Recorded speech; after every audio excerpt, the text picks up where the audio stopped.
Well, hello again, everybody. Welcome to Solutions with Aquarius Rising Africa. As many of you know by now, we've had another strike on our wrists for being naughty, and this time we were naughty with Jessie. So our last video got struck off Aquarius Rising Africa. We can't post for a week.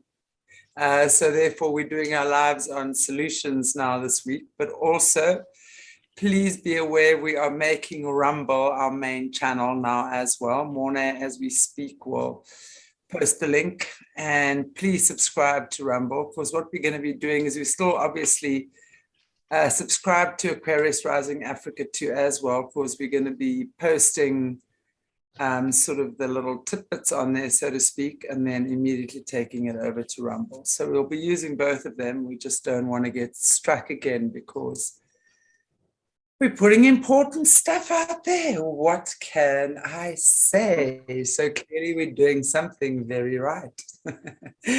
Anyway, hello, beautiful Jessie. How are you, Hello. lovely, Miss Gallivanting Globetrotter? Good Yeah. to see you back again. No gallivanting this past week, but getting ready and preparing more stuff to come. Okay, wonderful. I look forward to seeing that. So things are getting kind of on the go, right? Things are happening. Right. Yeah.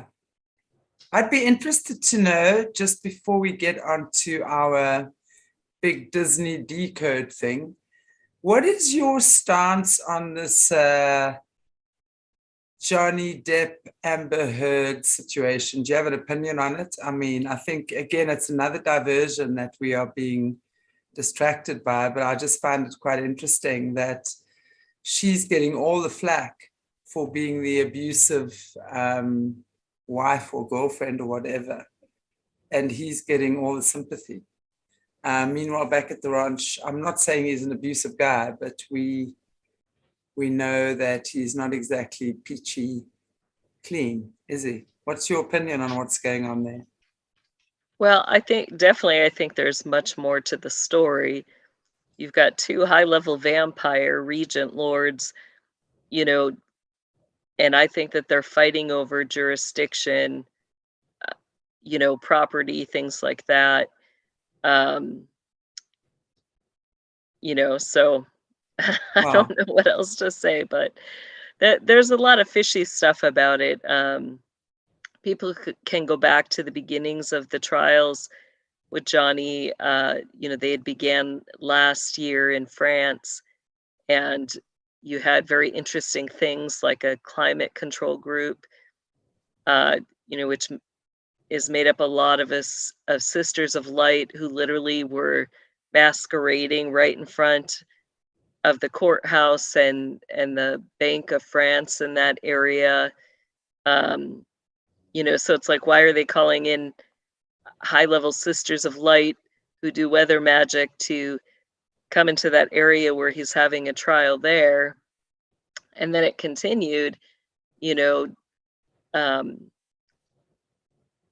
and so, there's definitely some very interesting things going on with that trial.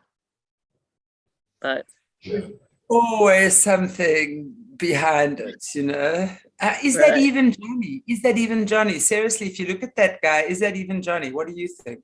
Doesn't look like him to me, but I could be wrong. I haven't seen any recent pictures of it, but I know, the ones I had, or I'll say there were some videos going out of commercials that he had done. I know that was him, but I'm not so sure about these trial ones. But I definitely, he's definitely not a victim, I'll say that. For sure. I would agree. I don't think either of them are victims. I think they both are pretty strong-willed and both abusers, and it seemed like they were happy in that type of relationship for a time, But well, exactly. Let's never forget we're dealing with two of the world's greatest actors and actresses. Right. I mean, we're talking award-winning acting here. You know, I mean, if you think we could be drama queens and kings within the four walls of our own home, can you imagine what this lot could do? Yeah. And I hope that it's more than just a trial for them. I hope that really, both are being called to give high level amounts of information about other elite people and how the system's been operating, and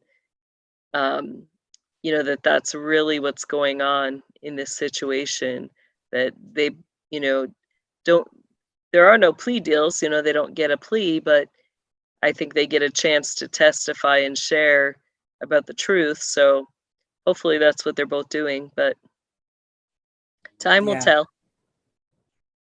Interesting times indeed. Anyway, what we are doing today is very cool, and I know Morna has put it together for us. We're doing a PowerPoint presentation that maybe you can go through with us on Walt Disney and just Disney in general, the history, him, or et cetera, and we can just maybe go through that. So I think that'll be interesting, since all this Disney's coming up now anyway. Yeah. Cool. Do you have share screen? Yeah. Let me just put it on.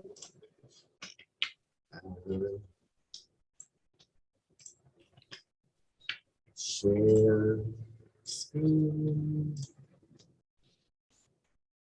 Okay, cool. So the dark side of Disney, that's what I called it, because there's Disney as it's so much more underneath the story. So I'm just gonna quickly just give an overview of what their story is. So Walt Disney was born in Chicago in 1901, December 5th. However, he was largely raised in Kansas City, Missouri, and it's said he had a tough childhood with a strict father who was borderline abusive, they say. So if you look at this photo on top, his father is this guy in the middle with his mother. And then he had 3 older brothers, this is one with his wife, and a young sister called Ruth. Now, he grew up basically in the farms. His father was very strict. They had to deliver the newspapers, but his father took the money. All his fathers in business deals was always a failure. They were not allowed to do art. It was seen down on, and musical stuff like that. So that this apparently had this very abusive relationship, family life, where you just had to work and everything like that. Which was interesting is that his brother Roy, when he was older, his brother Roy was working in Los Angeles already for the banks. And he was the one that got him the job that led him to create Disney. Which is interesting is because the guy worked at the bank, and we know all the money systems and stuff. Mm-hmm. When they're connected with the money systems, they're all, but yeah. But Jessie, from what you're seeing here, would he have been in the system, born into the system already? I mean, if you're just looking at the father who was borderline abusive, well, I don't know what that means. I'd say borderline personality, probably. What's borderline abusive? It's a strange thing. Right. It depends if they were part of the system or not. It'd be interesting to know what job his father did, but otherwise that access could have came in through his older brother if he was connected with the bankers there. There were a lot of high-level families that in the elite system that were connected to the Chicago banking system. So that would be my guess where that, initially maybe came in. Yeah. Yeah, I also thought about it because they're all connected. And once they saw he's got a talent, they got him a job in newspapers. So he started doing adverts and cartoons for advertisement and stuff like that. So I think that's where it started for him, because he was always creative. And thus it leads to his child-parent relationship in his work. The only Disney feature film that has a mom and a dad in the movie was Peter Pan. Basically, all the other ones is either a lone father or a lone mother, one parent, one died. So he always had this theme throughout his movie, like broken family. Was it Yeah. because of his past, or was it part of re bringing that same that breaking the family home thingy? Yeah, That's there the- are a couple more early ones, the 101 Dalmatians and Yeah. Lady and the Tramp also have the husband and wife and a family unit. But you're right, the Yeah. majority all are broken families. Yeah, most, yeah, true that. So then it comes to the 33 Club that he opened up. But yeah, this is the 33 Club on 33 Royal Street in New Orleans, where the entrance fee is like a ridiculous price. You have to pay like a 50,000 initiation fee and then an annual membership of 15,000. But it doesn't mean you're going to get access yet. It's like they're so selective of the people that can get access to this place. You can pay, you can apply, but it doesn't mean you're going to get membership. It's like they like so fussy in choosing. And if you just look at all these pictures. Do you know about that? Do you know about the 33 Club in New Orleans?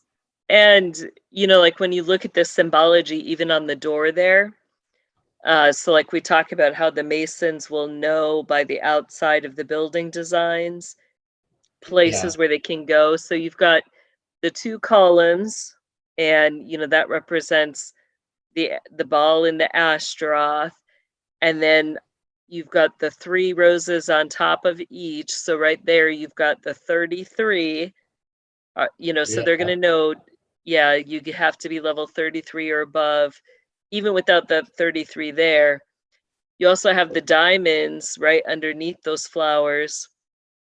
That means, that there's going to be beta kitty sex slaves, but also that, there's going to be interdimensional access points somewhere near there.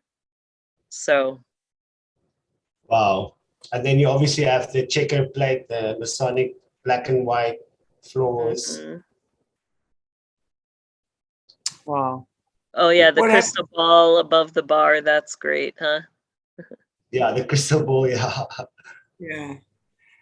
What happens in these places? Do you know, Jess? I mean, from what you understand, is this what happens in the 33 Club? Yeah, I think it's where it, to put it into nice words, basically it's not just a men's club, but it's a place where they can get access to beta kitty sex slaves.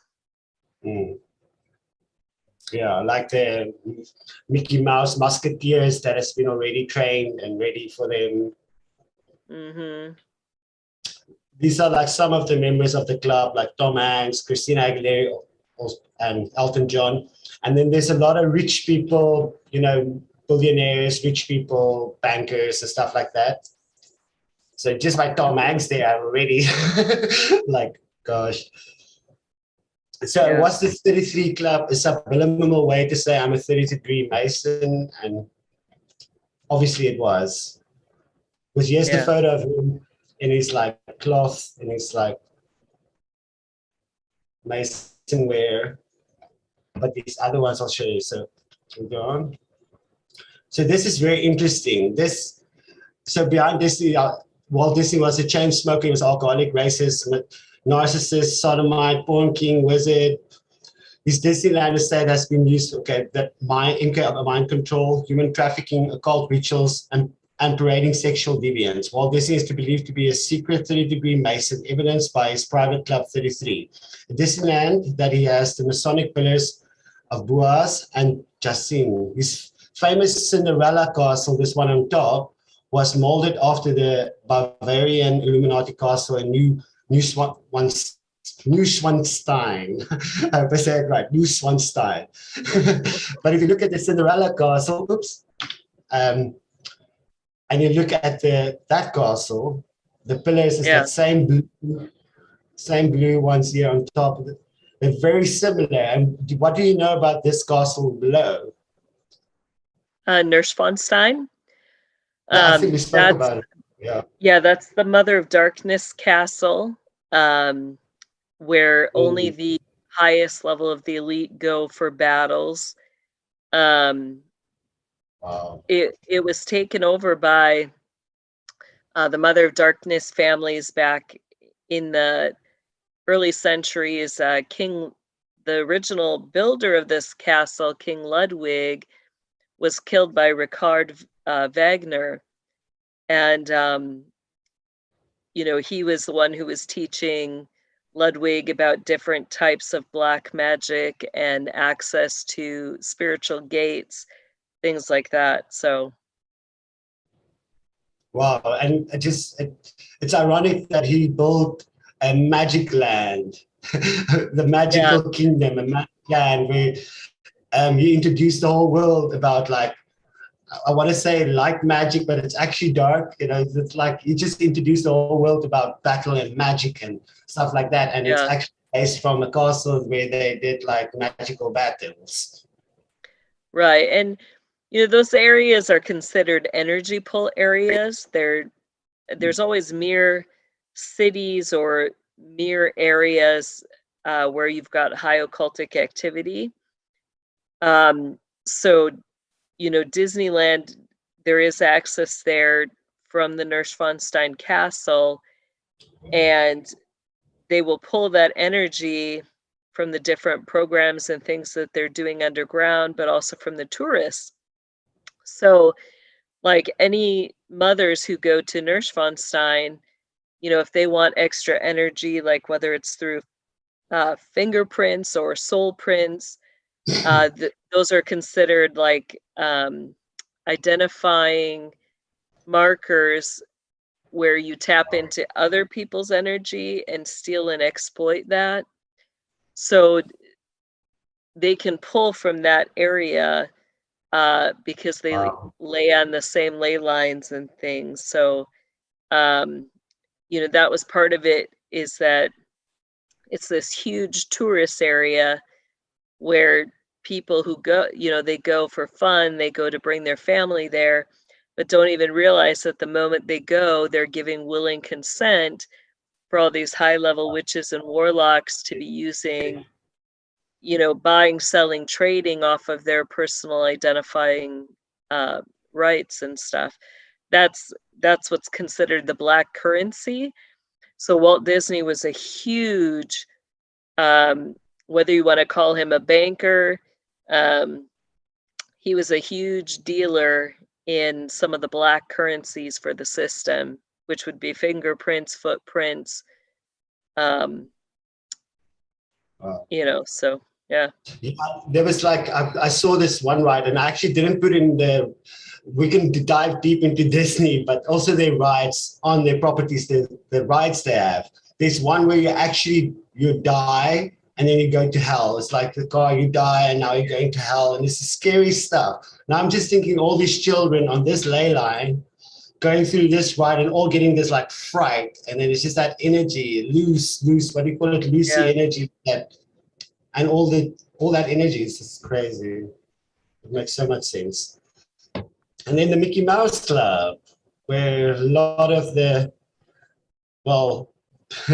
like Christina Aguilera, Britney Spears, Justin Timberlake, Miley Cyrus, all those people were on. So the Mickey Mouse Club premiered in 1955, and the Young Musketeers and the host became household names. The kids were grouped into 3 teams, red, white, and blue.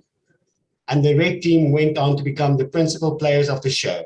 The original run of the series kept children singing and smiling until 1959. So what's the red, white, and blue? Why would they have them in those 3 color teams? I wonder. And I think there were several things. One, I think it was a way to promote like a way of soft advertisement for their financial backers. I personally believe one of the major financial backer companies were the soft drink companies. So you had like Pepsi, which is red, white, and blue. You have Coca-Cola. So I think that it represented some of that soft advertisement. oh wow, that makes sense. But you also have you know, within that also you have all, you know, the ritual colors for, you know, what the system calls equilibrium. You'll always see that they have red, which is a fire energy, placed with blue, which is a water energy.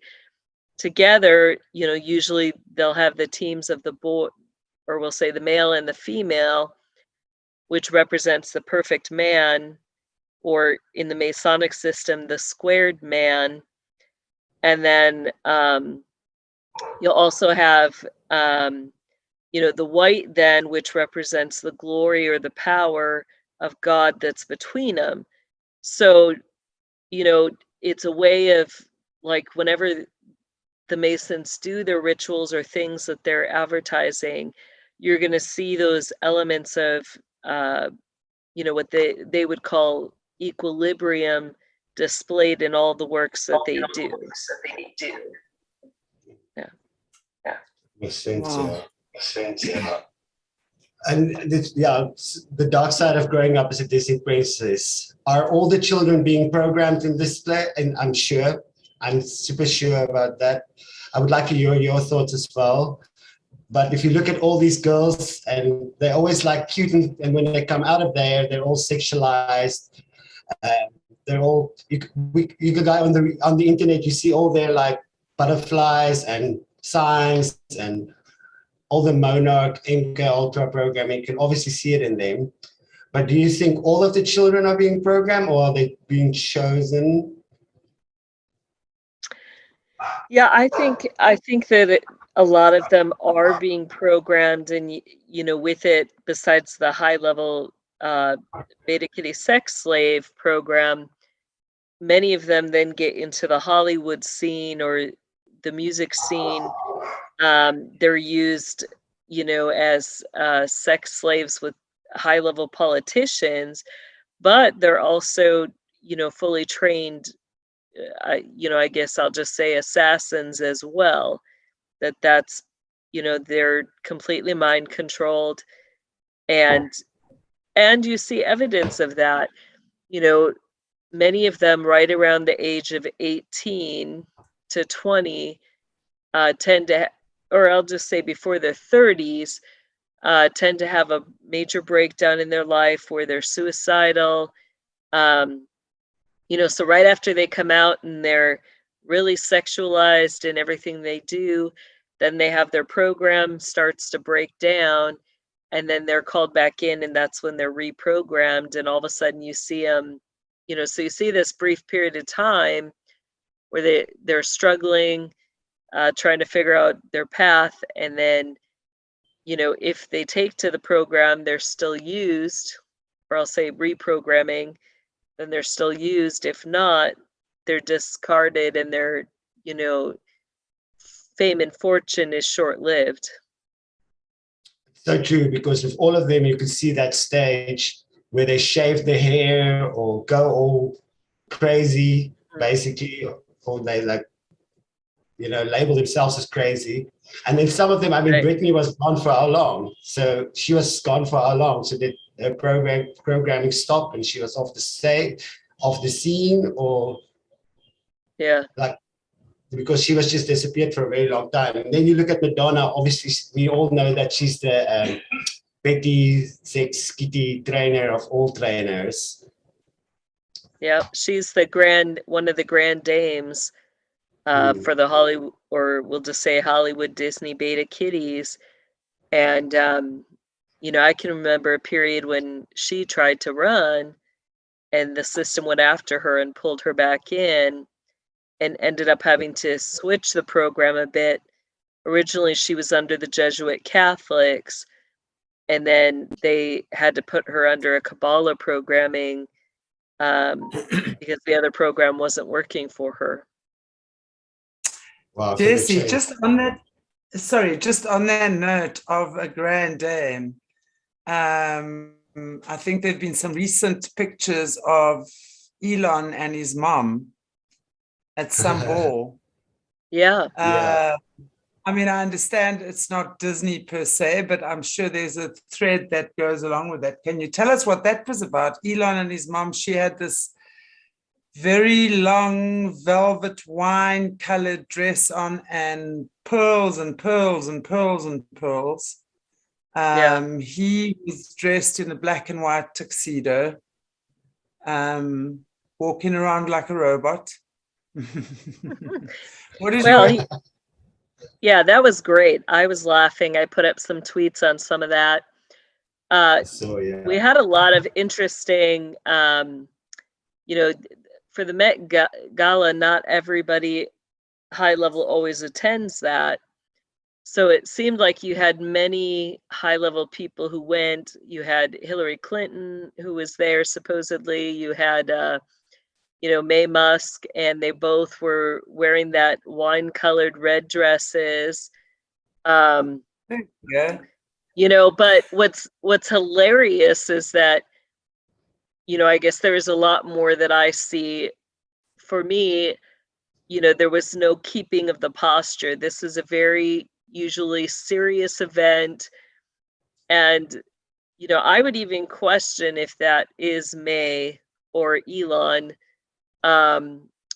But they were totally, I guess creating memes is what the story is. He did all sorts of interesting poses and, but, some of the stuff I saw, like even other clothing, you had a lot of high level warlocks who were showing up. So very interesting. What is the meaning of the pearls? The pearls that she's wearing? Mona, can you just go back there? That can be for high priestesses of different areas can wear pearls. It can mean that she's part of the Order of Melchizedek. Usually, if they are part of that order, the pearls will be worn over purple when they're out in public or in a ritual area. So we don't see the purple. I don't know if May is part of the Order of Melchizedek or not. So sometimes it can just be fashion, but and Hillary also wearing similar colors.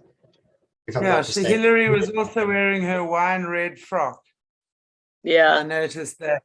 Yeah. And just still on the note of Elon, what do you feel about his $44 billion purchase he just made that he just added to his cart? What do you think about that? Yeah, I think I think it's interesting. I think especially, looking at numbers and, there's a lot of different little themes. With the Twitter, you've got the bird. And so what makes a bird sing? I'll just kind of go there with that. And, behind the scenes, you've got Hillary Clinton, whose ritual name was Nightingale. And so I think we're seeing some unfolding of things. I have been told directly that she is no more in regards to Hillary Clinton. May Musk was definitely, along that socialite group of women with Hillary, Gloria Vanderbilt, Lori Cabot Kent. So, I have to ask, is she really still alive even, or have they, charged her with stuff as well, with crimes against children? It's yet to be determined. But I think that, so going back to the 44, I believe that those numbers are significant and that it's speaking about very specific things, which I can't necessarily talk about right now, but, people can maybe think on that, and I think they'll come to some conclusions about the 44. Okay. Cool. Wow. Okay, thank you. Just sorry to pop that in there. Sorry, Mornay. No. Yes, share. Share another one. Yeah. Okay, cool. So next. So yeah, obviously, they're over-sexualizing the kids, and they're using the kids to sexualize the new generation of kids. So yeah, this Mickey Mouse Club thing, and now just the subliminal messaging throughout everywhere. The sexualization, symbolisms. It's always a cult or Nazi, or there's a lot of Nazism and stuff like that as well in shows. I've noticed, like here on the duck, where the duck is, you can see underneath Illuminati. Right. Yeah. You can see Illuminati underneath here. And here as well in the background, the Illuminati. That's way back, old school stuff. Yeah. And obviously everybody knows the logo with the 666 in the logos.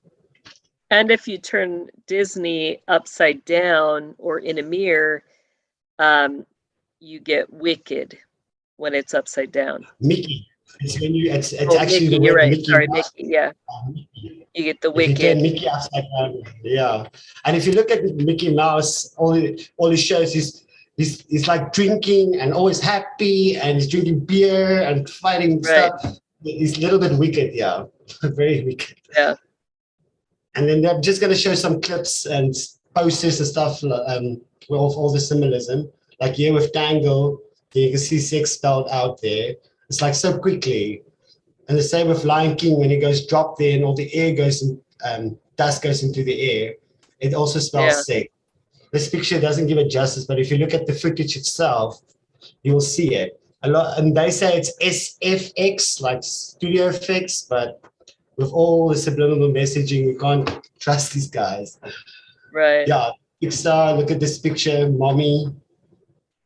And this old movie where they're going down on a railway, and then suddenly just a flash in the window, then you have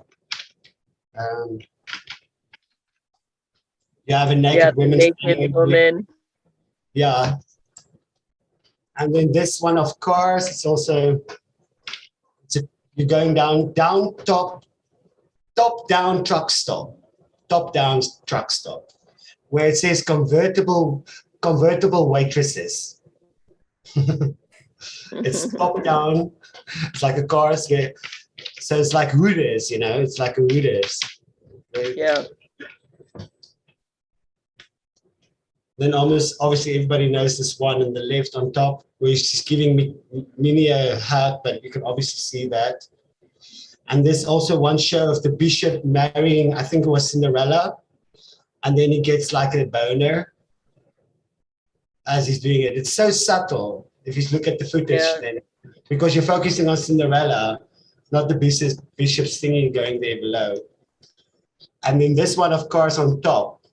Now, this is like a group of old cars, and they're called lemons. And now they're having a party, a gathering, with looks like a lemon party. Now, if you go Google lemon party on Google, don't do it. It's basically old man urinating on each other. So it's not nice. Why would you put that in kids' shows? Right. Who are you communicating with? Or are you planting like little seeds for the kids to one day? Very subliminal. Then there's also the Bugs Life, where the ladybug is giving a performance, and then these flies say, "Oh, you want to pollinate with a real bug?" I mean, why would you put that in a kid's show? Imagine a kid asking his mom, "What is pollinate with?" Right.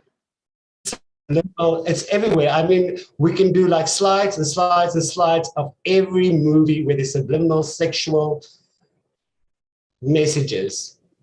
Mm-hmm. And then obviously the famous one, Monsters Incorporation, where they harvest the fears of children. So they basically go into children's dream, go into the world, and then they scare them. And with the height of their fear, they collect this juice. this, which gives their city energy and gives their world energy. It's completely what indigo harvesting is all about. Well, and even at the end of that, it shows that the laughter that gives far more energy than the fear, and then they start collecting laughter.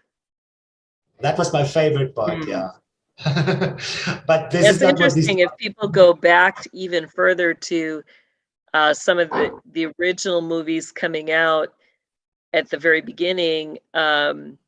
You also have the Dark Crystal, which has that same concept of the energy healing, the energy collecting and harvesting.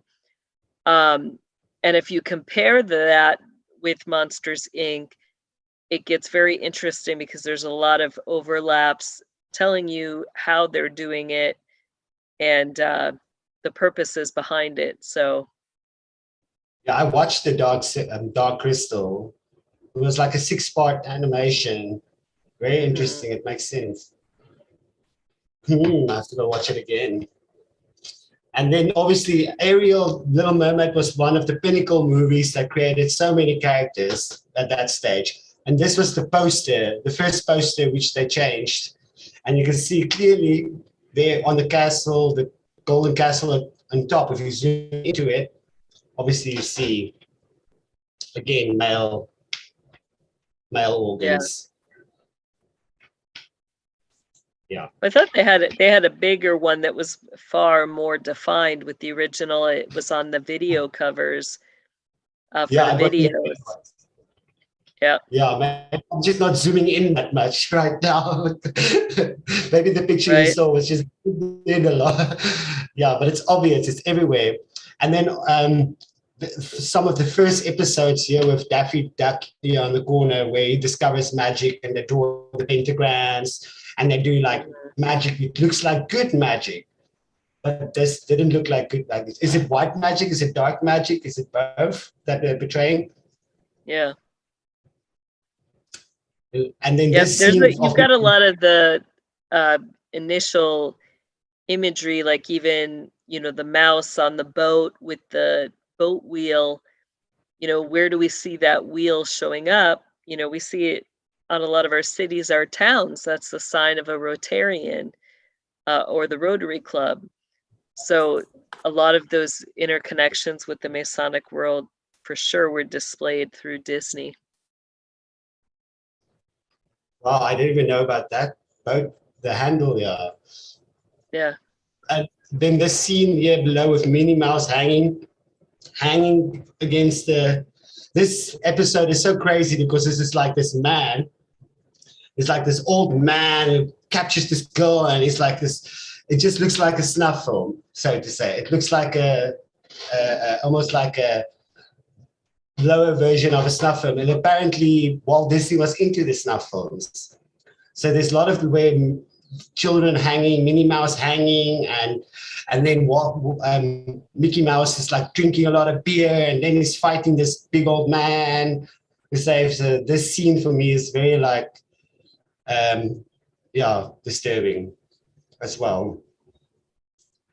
And then obviously Winnie the Pooh poster is insane. Look at the owl. The owl doing that. Yeah, the Illuminati eye hand sign. 666. But also, that represents Molech as well. Yeah, and then obviously Moloch is that on top, Horns in the trees, yeah. Wow. And if you think about these characters, it's funny, my goddaughter actually mentioned it to me yesterday. She says they are based out of 5 of mental, like the one is schizophrenic, the one is hyper thingy. And I was like, but actually they're based off like different drugs, like LSD, stoner, energy bunny, which is ecstasy. So I was thinking about that actually after she mentioned it. I always thought it's because like there's like different drug characters, but could it be based out of mental disorders? Interesting, yeah. Yeah, because the one is like completely in a anxiety thing. The other one is in its own world. The other one just wants to eat. The other one just bounced around. The other one is so depressed. And the other one is very, what's the word? Suspicious. So it's, yeah, it's just paranoid. Paranoid, that's the word, yeah. So it's very interesting to think what are they actually doing with this show and why is it so popular? I think it was an easy way for men to begin to, get the code or the language for whatever, like each order, if at those higher levels, if they're involved with, the child trafficking, they have certain things that they will say, certain code words. So I think that these programs that really, are adult orientated cartoons were a way for these older men to be able to watch them with the children. It gave them the language that they needed to use, and it also desensitized the children to the language, where they associated characters or other things to it versus necessarily, understanding that there were bad things with it. That makes so much sense. And I totally agree. Yeah. And before I go to the next one, why Walt Disney never really had friends. He didn't like people. There's one quote where he said, girls are boring, so he doesn't find girls fascinating. And he rather made friends on the farm, especially his one friend, which was a pig. So you rather be with animals than be with a girl. It's only when he was 24 or something that he got married, or then it was, but in his younger years, he didn't like girls. He just liked his animals. Now, in my head, that's cool, and now that I'm thinking about it, it's like perversions and stuff. What are you saying, Mornay? It's totally not cool. Like, we have to ask, was he engaged in bestiality, right?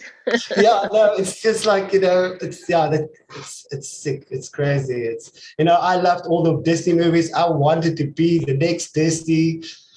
So this stuff is crazy. It's eye-opening. And luckily, I've deprogrammed myself with Shanti's help in the last years, 12 years that we've busy with this stuff. But I definitely see this programming and why I've struggled with certain things in my life so much, especially when it comes to sexuality stuff. And I understand now because I was not just other stuff that had happened in my life, but these movies actually just hammered onto those issues a lot, I must say. So, but anyways, this part is interesting. So, the Disney characters are chosen very specifically, hair color, ages, and everything like that.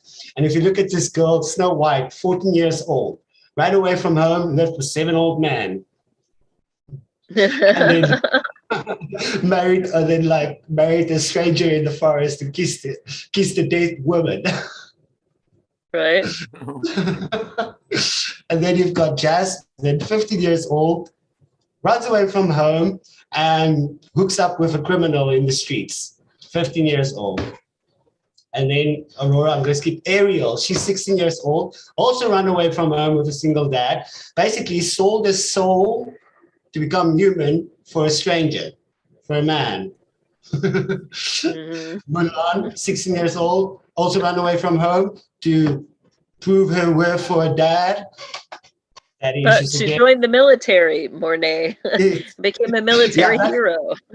Yeah, she's cool. Dressed as a man. Yes, dressed as a man. Mona, run away from home, daddy issues. Bella, locked in a castle by a beast.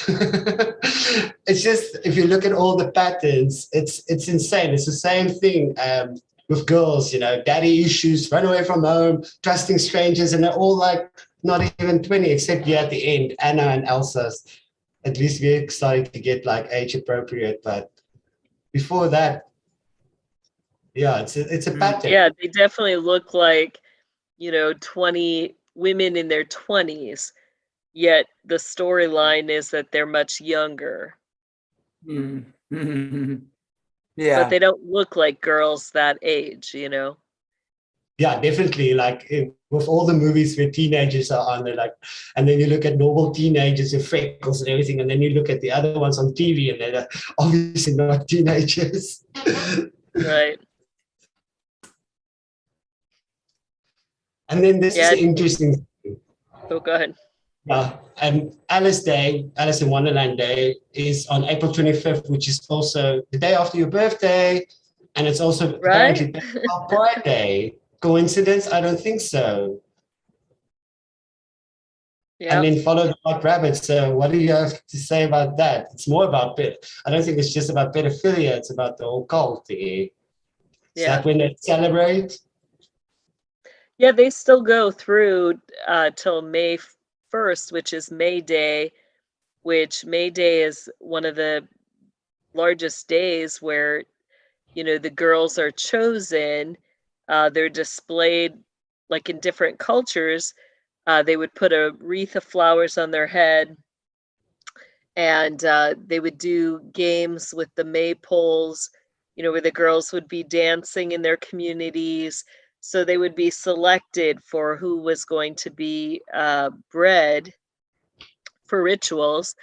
And then, you know, starting in June is kind of when they're first bred, and will give birth then during the next spring equinox. So. Wow. Something else I wanted to say, but yeah, and if you look at Alice in Wonderland, it's all about this girl following a rabbit down a hole, getting lost in the other world. Yeah, so it's yeah. I'm sure there's no coincidence about that. Anyways. Oh yes, then obviously then you've got this movie Blank Check. Blank Check of 1994. It's a play. Should play. Yeah, where you've got the shared kiss between a young boy and an adult woman. Just trying to.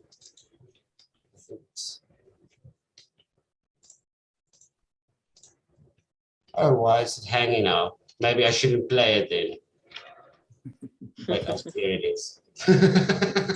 But yeah, what movie is that? You know that movie, Jess? I don't even know that movie. I have seen that quite a while ago. It's been a long time since I've seen it.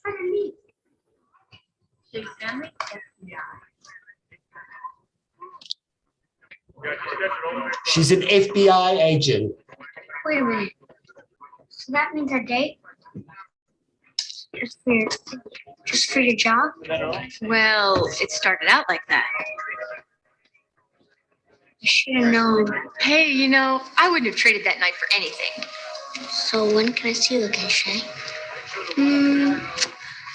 Why don't you give me a call and say about 10 years? 5. 7. 6. Okay, it's a date.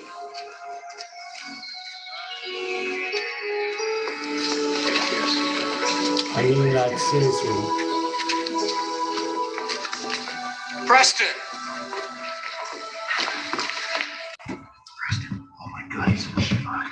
Yeah, what do you think about that? That doesn't look like innocent at all. Or it seems like innocent, but if we know about what we know now, I mean, that kid is like 6, 7.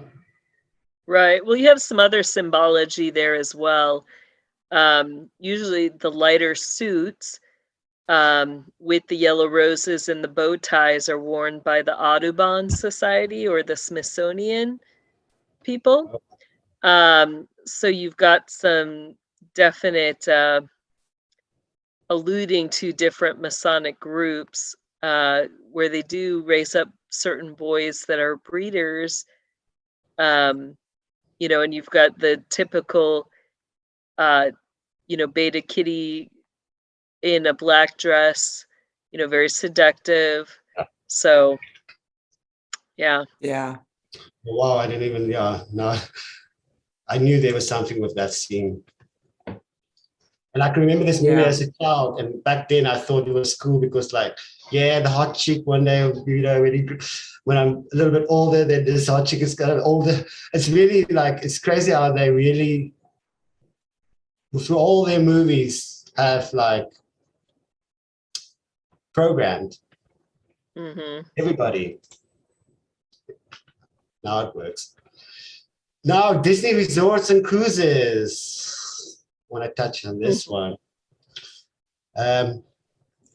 So, did the Disney cruises visit Epstein Island? Yes, they did. They did like little snorkeling tours for kids at Jeffrey's Island. That has been shown. But this photo of Ghislaine Maxwell in 1985, she did this huge Disney day, and she gave this big fat check for an organization called Save the Children. Do you know anything about that organization? Or what they were doing there? Were they busy collecting kids? I believe so. Yeah, I think it's been a cover for child trafficking, for sure. Yeah. Because if you look at, this is interesting, this guy is Richard Cook. He is a chairperson, and he was on the flight list a lot. And if you look back, there was a journalist that was trying to break the story like years before it was, when the story officially came out. And she was silenced, and she worked for ABC. And ABC is controlled by Disney. Right. So these cruise lines, did I put more for the other photo now? So these cruise lines basically went everywhere with thousands of children. And obviously a cruise ship has so many more bottoms. So I believe there's a lot of kids that was underneath in cages, and they were taken to these islands. And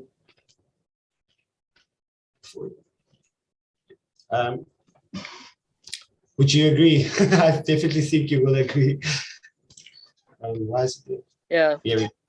And then if you think about that, and then you look at Pinocchio, especially this scene.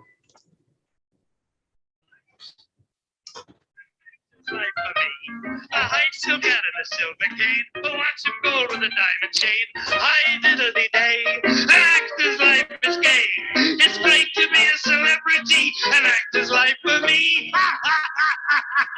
And the dummy fell for it. And sinker.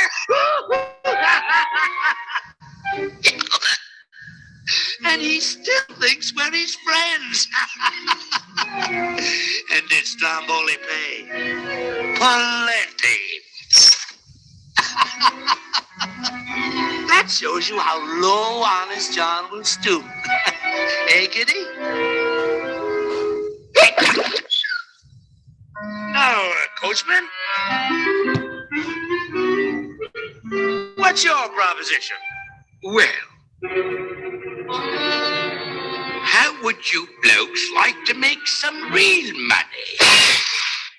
Well, and who do we have to,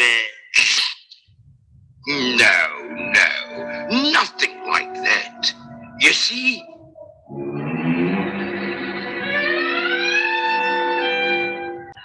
I'm collecting stupid little boys. Stupid little boys? You know, the disobedient ones what play hooky from school. Oh, and you see...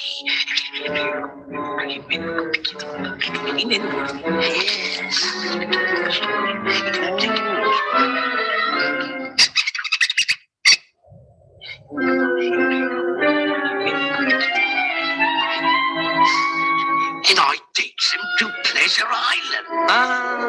Pleasure Island. Pleasure Island? But the law. Suppose they... No. There's no risk. They never come back as boys.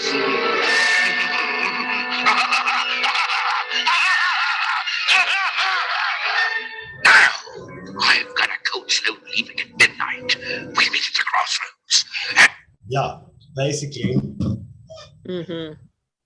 So they like steal stupid little boys and take them to Pleasure Island, which is where the fox is like, but isn't it against the law? Like what law? What's the law about the law? What are they talking about? I think that's a really pedophilia. It's like because why would there be a law against an island in a cartoon movie? And they never come back as humans. So basically they get turned into donkeys, which gives me that hybrid experiment. So taking them to an island where they do hybrid experiments with kids and all kind of other stuff. Double meaning there, you know, donkeys, Double. another term for donkeys is mules. So they come back as fully trained mules, which was another term used for spies. But notice they target the or I'll say the label is that the disobedient boys.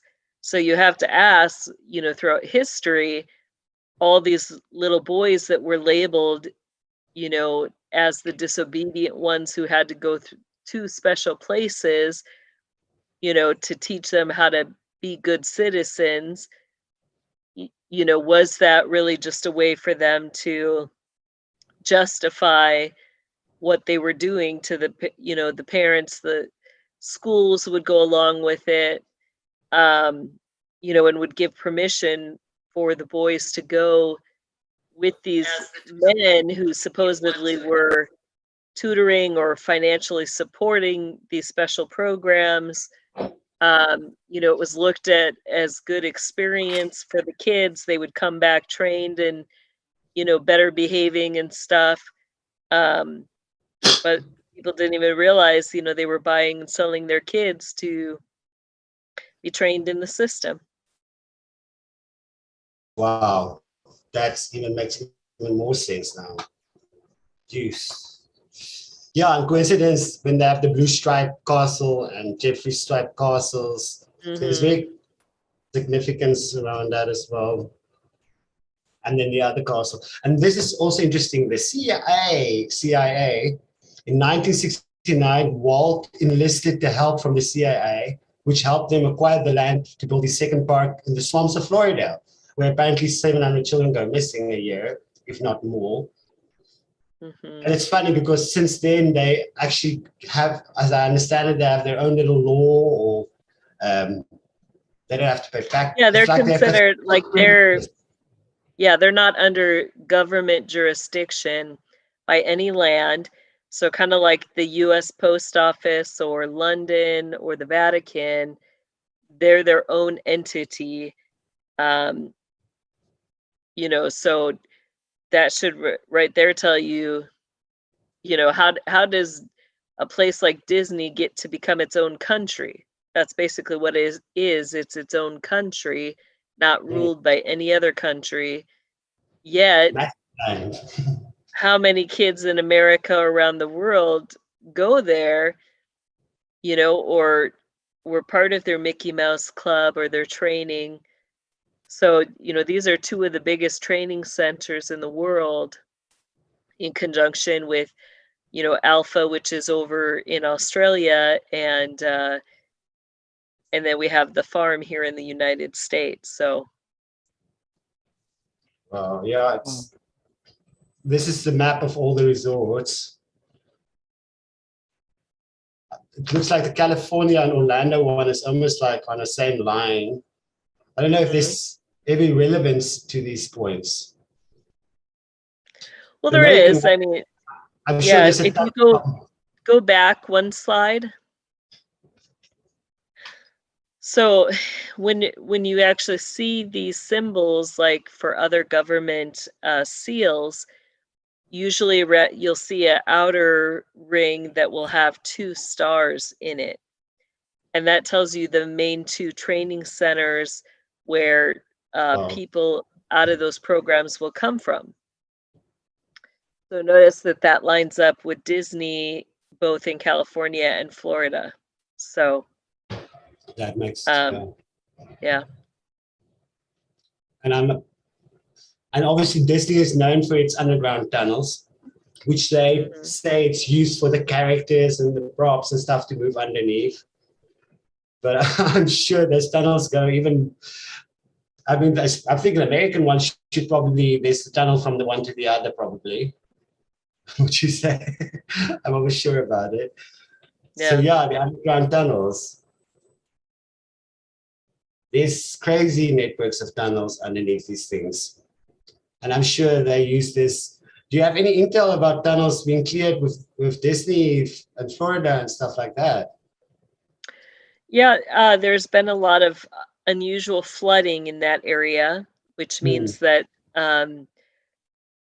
beyond, you've got different levels of tunnels that they use. So you do have subterranean tunnels that run between California and Florida at the ocean levels, where, we'll just say the communists have used those tunnel lines for many years.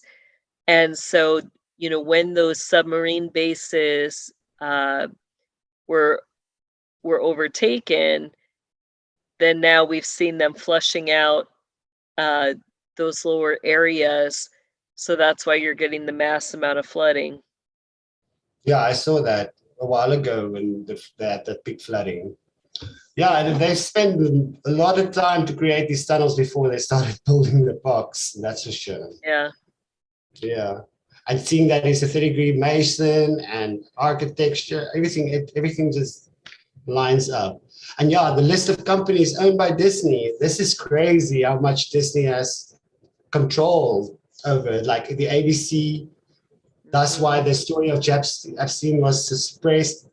ESPN, sports, 80% take like sports. I mean, it's like keeping people distracted with sports. Touchdown Pictures, Marvel Studios, which they also bought, Lucasfilm, A&E, the History Channel, 50% equity. It's like the History Channel. What?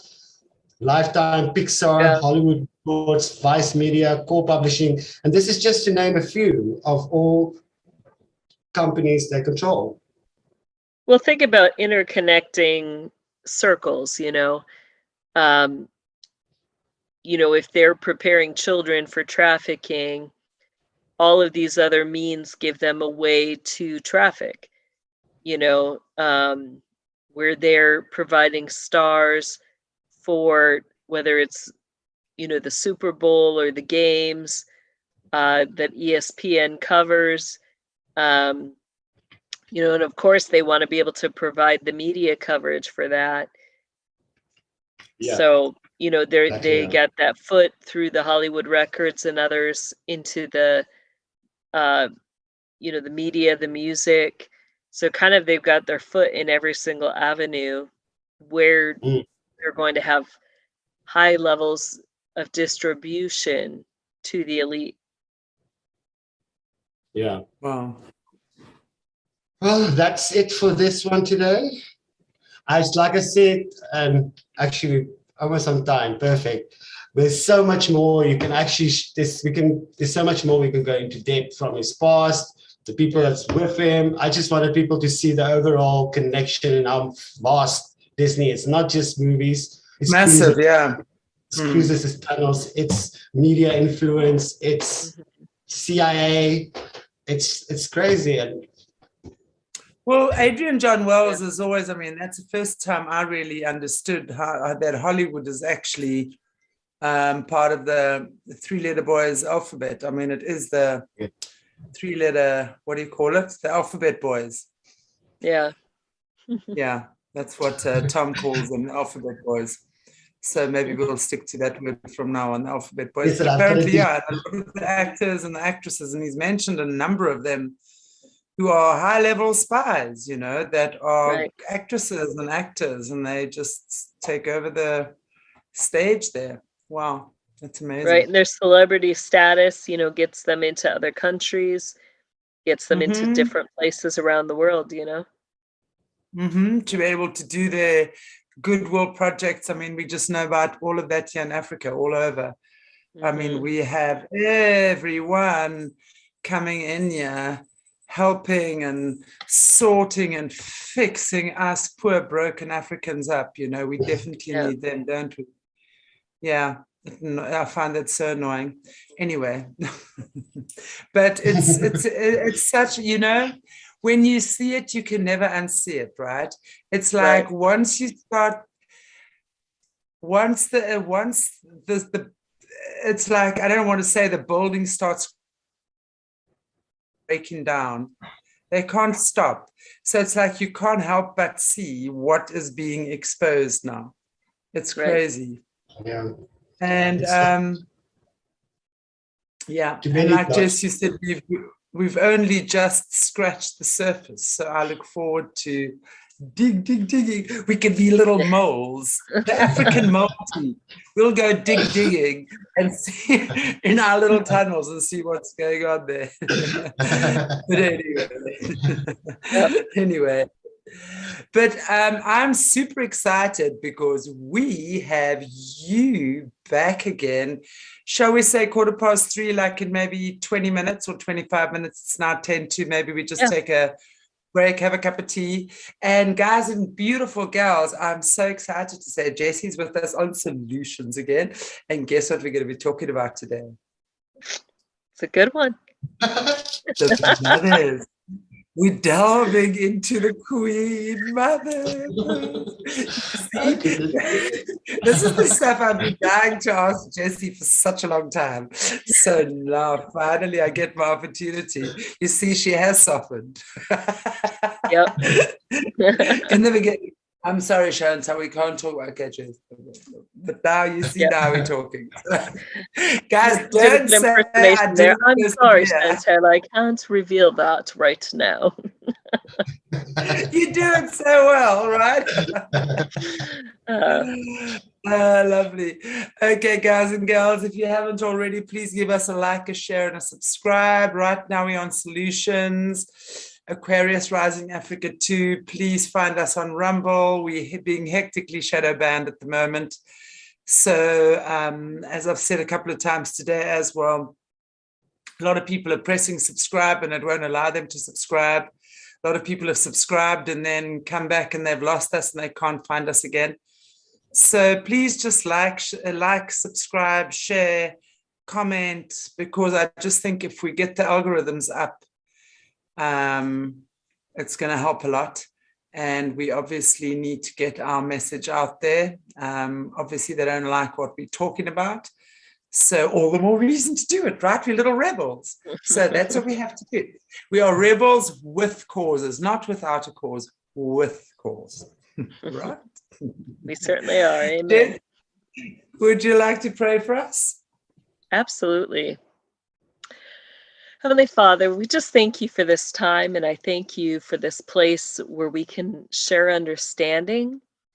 And I just thank you for helping us to see what the enemy has been doing with our children, how he's been deceiving parents, families, homes, and getting access to those kids. And I pray that you would help each of us to be consciously aware of everything that our children are being engaged in and how the enemy is gaining access into their lives, and help us to step forward and to take control of that situation and not give the enemy even a foothold. So whether it's our own children in our families, whether it's our communities, whether it's our schools, whether it's our hospital systems, I pray that we would be that voice for those who can't always share their voice, and that we would, above all, fight for the rights of children so that they are not being abused, so that they are not being murdered or killed early in life.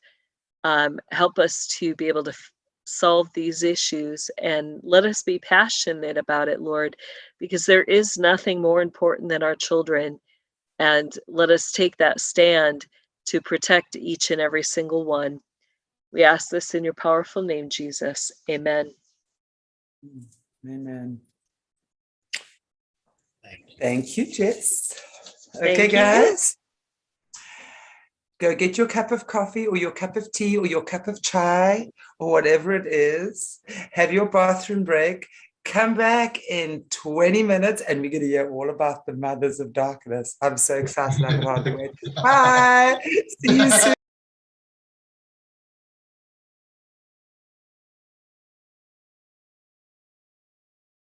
Okay, we're going live. Well, hello again, everybody. Long time no see.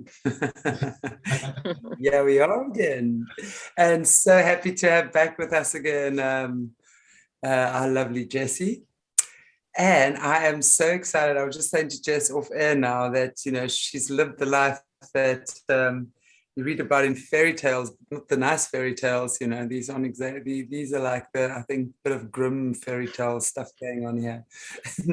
But I am so excited because I got to tell you, ever since I've started interviewing you, I have wanted to know about these mothers. And finally, we're getting to talk about the other 4 mothers, because, of course, we know that your proctor was the Queen Mother of Darkness, and the other 4 around her were her sisters. So I would love to know more about them. Who are they? What was each of their roles? What were they like? All of these juicy bits that we don't get to hear about on other channels. Right. Well, there actually was, I'll say, 3 generations in my time of mothers. The first ones were what we called the old guard. And with that, you had a lot of, we'll say, descendants that were primarily from the Collins and the Freeman families. And so, one of my proctor's oldest sisters was part of that old guard. And she was the individual that in Cisco Wheeler and Fritz Springmeier's book, The Total Mind Control Program, I think it's either that one or the 13 Bloodlines. One of those 2, they talk about one of the mothers who got out of the system in the 1970s. So this sister of my proctor was the one who got out. And she, it was very interesting because she had a daughter who was disabled, who was her oldest daughter. And I can remember as a kid, we would go, into the institutions to visit this daughter who had the severe disabilities, because back then there weren't really programs or homes where, some individuals with very severe disabilities could be taken care of. So the institutions were the only place where they could get the medical care and the 24-hour supervision that they needed. But it was such a dark place, and I can remember really feeling a lot of fear going into, the wards, and, you could feel the oppression and the demonic heaviness that was there in that place. But that's where her oldest daughter was for many years. And her husband was actually the one that I've told stories about. My one great uncle who, at the family reunions, we'd always have poison pies and things like that, and the food would make you sick. And he was the one who said, "Hey, do you know what's not poisoned? The olives." And so he and I would sit at the table and eat the canned olives. So yeah, her and her husband got out together in the 70s.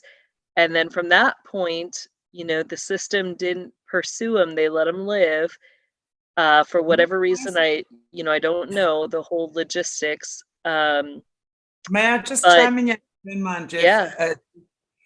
Yeah. Do you know what made them get out? What was their awakening that they were able to get out? And how come they were able to get out? How come they weren't pursued? How come they weren't hunted down? I don't know the full extent of that. All I do know is that, they still were very highly involved with family gatherings. So they had to keep up a public face. And, but they were very closed-lipped. So it was never talked about. Nobody really, they wouldn't say anything about it. So I think for their silence was part of how they got out and stayed alive. Okay. Yeah. But, you know, it was interesting because the majority of the family was Catholic, and they kind of also were the first, we'll say just the Protestant faith is what they turned to. And, you know, but they would still come to the Catholic family events at times and things like that. But that was kind of the beginning of some of the, I'll say, the seed of those in our family line starting to come to the Lord. So we had that happening in the 70s, and around that time also was when, you know, my own mother, birth mother, fled to the military, fled from the family, and then she ended up getting saved as well and coming to the Lord. So those two events were pivotal in our family line and in those generations. So some of the other old guard that were there were just interesting people. But let me say one more thing about that other one I was talking about. They called her Sophia, which was a code name, but it was after the mother goddess of wisdom. So that was one of her specialties, was divining wisdom. And so just it gets interesting how the mothers were kind of set up.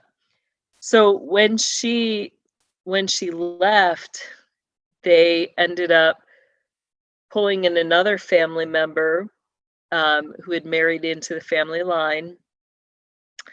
And shortly after that was when my proctor took the life of the current queen mother. She was a nasty little itty bitty thing, you know, very tiny Irish woman. We'll say majorly Irish descent. There was a lot of strong German Irish in those lines. But she had kind of hazel hair, curly, and she liked the color red. And, you know, she was the one who had the ruby slippers that they would use for dimensional travel.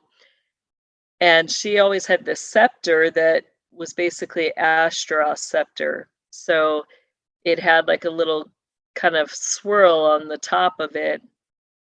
But with that scepter, she would hit people in the back of their heels, or she would just come out and hit you. Like these little old ladies were very abusive.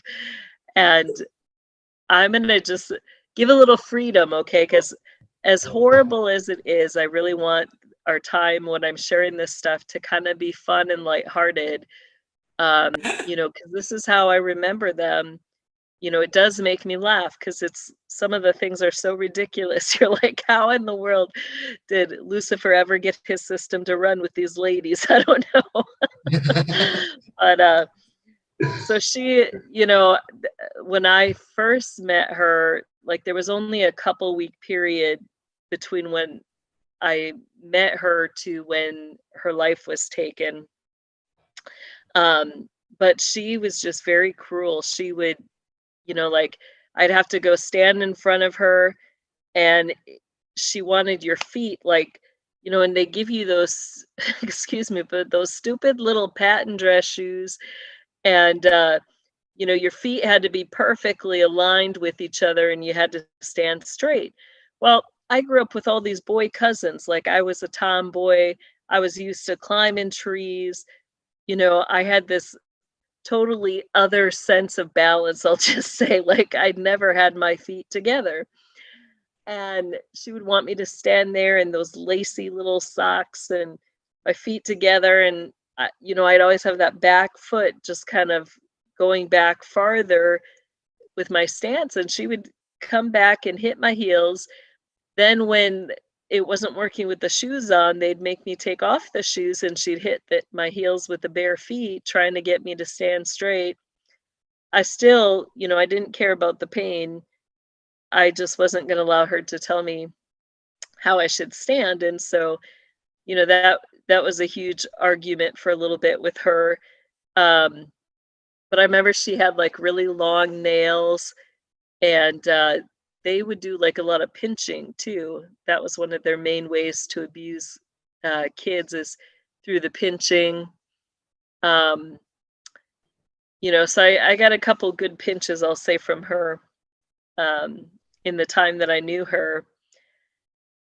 And so that was kind of, I didn't really know a lot of the other, I'll say the other three of the old guard, because, you know, it was within that 2-week period then where, you know, my proctor took over and she brought on, you know, 3 of her other sisters then.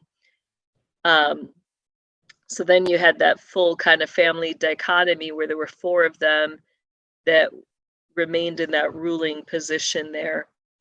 Can I ask you on that topic?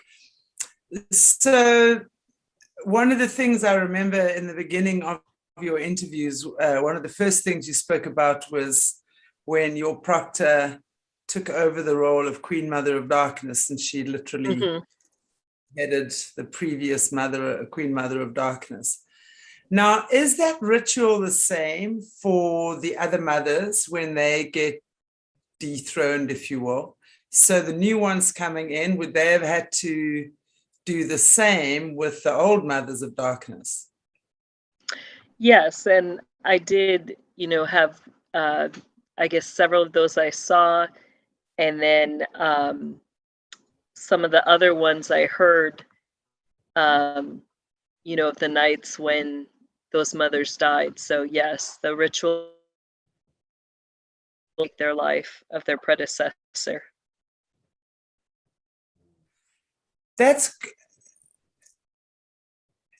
But aren't there predecessors? Here again I go. It's like, aren't they close family members? From what I'm understanding, your predecessor in this particular circle is a close family member. So you could literally be decapitating your own mother or your own sister or anything like that. So this is what happens. So it's really family members taking the life of other family members to take their position. Yeah. And it's passed off just as a normal death, you know. They have ways of covering that up. You know, so even some of them did have open caskets. But, you know, it's looked at as in they just died, and the family goes, mourns, does their usual thing. Wow. So is there any remorse from the mother that's just taken the other one's head off? Is there any sadness? I mean, is it trauma, or is this just something that is normal? I mean, it's not that it's normal, but hold on one sec. Hey, thank you. Sorry, my son turned the light off on me. It's not that it's even normalized. They just, you know, you're brought in as a successor knowing that this is what you're going to have to do. And so it's kind of like their honorary traditions. Like you're just told from a young age that this is what you'll do. And so when your time comes, you just do it. You know, I don't know how else to explain it than that they just do that. Then go, no, wait, not now. I mean, if I was the mother on my way out, I'd be saying, no, just wait, give me 2 more minutes. Just 2 more minutes, please. I mean, yeah, the majority of them got very, you know, we'll say very old lives. The majority of them were at least made it to age 80 or older. So they had very long lives before they were taken and stuff. And that was, you know, most of the successors, I think, were probably in their 30s to age 30 to 45 when they took their positions. So was that because their hierarchy or the mother in their seat had died? So is it sometimes because she dies of natural causes, or do they have to take them out? No, they all had Yeah, they all had their lives taken. Okay. When is it determined that their successor steps in? At what point is that the successor will step in? Is it a certain age? Is it a certain alignment of the stars? What happens? Yeah, they do a lot of the alignment, so it has to do with dates, times, all of that will be taken into effect, where the precise moment is predicted, you know, as to when that successor will step into place. Who decides that? Who decides that? The oracles, who are the high level, I'll just say the oracles in the system who divine the prophecies, are the ones Okay. who give their opinions on that. Okay, great. I mean, just imagine that. I'm glad I didn't get that call, you know, but it's like all of a sudden you get this phone call from an oracle and she's like, "You must take the life of the former mother tonight." I mean, I'd be so freaking scared about that. I mean, that is like this. Yeah, like, and I mean, you Right, could just, and I think they give you a little time. So if you don't, you know, interact good with the phone call, then they start all astral projecting into your house, you know. shaking you off the bed or something. You must do Right. it. Yeah. You have a job to do. Say that so well. You obviously heard those words and that voice so many times, Jess. Anyway, but another question before I move on. What determined that your proctor was Queen Mother? What set her apart from the rest of the mothers that made her the Queen Mother? Was it bloodline? Was it spiritual gifts? Was it what? I think two things. I think it was spiritual gifts, and then also her dedication to Lucifer. So Lucifer is the one who chooses the exact who will have what position. So he, you know, at whatever age, you know, I believe it was actually probably in her 20s that Lucifer had chosen that she would be the Queen Mother. So similar grooming process. I think I stuck there. Did she go through a similar grooming process in her childhood to what you did? I believe so. I don't have any full knowledge of what happened with that, but I do believe so, yes. Okay. And I know there, you know, a long line of generational bloodline, high-level witches and warlocks. Right. Okay. So I believe it was very similar. I think some of the differences, I don't know if there was involvement with the military programs or different things like that. You know, I know certainly she was well aware of those things and worked hand in hand with the Nazi Michael Karkoc, but I don't know what the connections were prior to that between them and, you know, with different military governments. I do believe that there was definite involvement, you know, with Hitler and the German army. So Okay. I've been able to trace some of that back into the family line. You know, especially like with Richard Wagner, he wrote, you know, many songs, the Valkyrie song being one of them, and that was one of Hitler's favorite songs to play. So some of those connections tell me that there's a lot more to the story. Wow, absolutely. Okay, so now the new god comes in, who are the sisters of, it's 4 sisters, right, of your proctor. Right, So, and then one who's a close family member. Yeah, so with that, they all had different positions. So, you know, my proctor, her main job was to train me and, you know, to oversee the entire running of everything. So they kind of set it up as a trifold headship where you have the queen that's considered the crone. You also have the mother who's considered like the mother, and the one who's considered the maid. And the three of them together in ritual represent the goddess Isis, or Estar, or Ashtar, or Ashtaroth, which we also know as Lilith or Jezebel. So, those three in ritual would often be very close together.